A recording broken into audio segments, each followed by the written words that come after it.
বাস দুর্ঘটনায় সদ্যবিবাহিত পলাশকে হারিয়ে স্ত্রী ডলির আহাজারি। মাত্র 1 মাসেরও কম সময়ে বিয়ে হওয়া নিহত পলাশের স্ত্রী ডলির সাথে এই ছবি এখন শুধু স্মৃতি। আর ভাইকে হারিয়ে ভাইয়ের আর্তনাদে ভারী কুমিল্লার মিয়ার বাজারের হাইওয়ে থানার পরিবেশ যেন ভারী হয়ে উঠেছে। আজকে প্রায় 27 দিন ওনার সাথে আমার বিয়ে হয়েছে। উনি আসতেছিল ঢাকা থেকে আমাকে নিয়ে যাওয়ার জন্য। শুক্রবার সকালে ঢাকা থেকে রিলাক্স পরিবহনের একটি ডাবল ডেকারের যাত্রীবাহী এসি বাস চট্টগ্রামে যাচ্ছিল। কুমিল্লার 14 গ্রামের রসুলপুরে পৌঁছালে নিয়ন্ত্রণ হারিয়ে বাসটি রাস্তার পাশে উল্টে যায়। এতে ঘটনাস্থলেই চালকের সহকারী সহ আরও 4 যাত্রী প্রাণ হারান। এ সময় আহত হয়েছেন আরও 3 জন। পরে স্থানীয়রা তাদের উদ্ধার করে উপজেলা স্বাস্থ্য কমপ্লেক্সে ভর্তি করে। অবস্থা আশঙ্কাজনক হওয়ায় তাদের সবাইকে উন্নত চিকিৎসার জন্য ঢাকায় পাঠানো হয়েছে।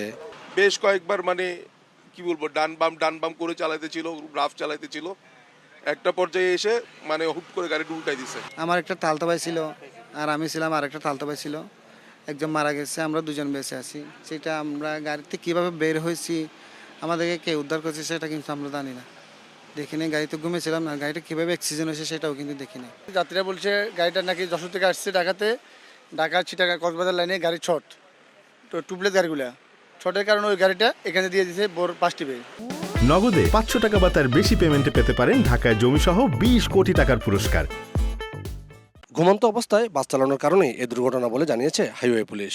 ড্রাইভারের অসতর্কতার কারণেই প্রথম পর্যায়ে এই ধরনের দুর্ঘটনা ঘটতে পারে এবং এই অসতর্কতার ভিতর দেখা যাচ্ছে যে তার দীর্ঘ সময় গাড়ি চালাচ্ছে। নিহত 5 জনের মধ্যে 4 জনের পরিচয় পাওয়া গেছে বলে জানিয়েছে পুলিশ।